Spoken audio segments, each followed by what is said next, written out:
बागलकोट और दावनगिरे में ज़िमनी इंतखाबात जोर पकड़ते जा रहे हैं।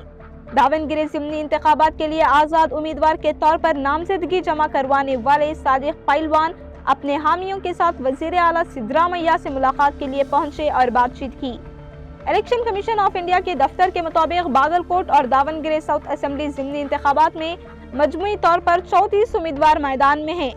बागलकोट में कुल 26 नामजदगियां जमा करवाई गईं, जिनमें से 14 की तस्दीक हुई और 5 दस्तबरदारियों के बाद 9 उम्मीदवार मुकाबले में बाकी हैं।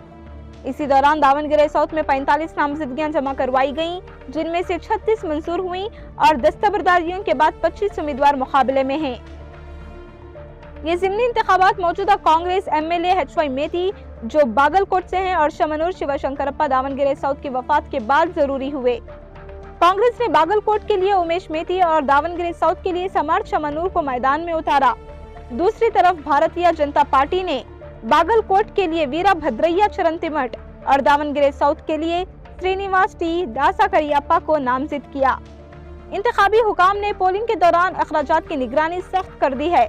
हुकाम ने 80 लाख रुपये नकदी और शराब जब्त की, 53 एफआईआर दर्ज की और कर्नाटक एक्साइज एक्ट के तहत मुतअद्दिद मुकदमात शुरू किए।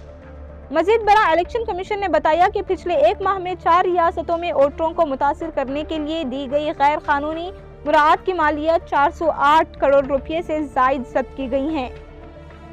इसी दौरान एक अहम सियासी पेशरफत में कर्नाटक प्रदेश कांग्रेस कमेटी ने दावनगिरे डीसीसी के लेबर विंग जिला सदर एच सुभान साहिब को 6 साल के लिए पार्टी से निकाल दिया।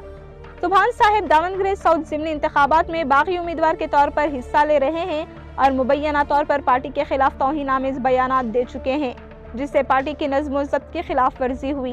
केपीसीसी वर्किंग सदर जीसी चंद्रशेखर ने कहा कि ये कार्रवाई पार्टी के इत्तेहाद और तंजीमी नज़्म व ज़ब्त को बरकरार रखने के लिए की गई।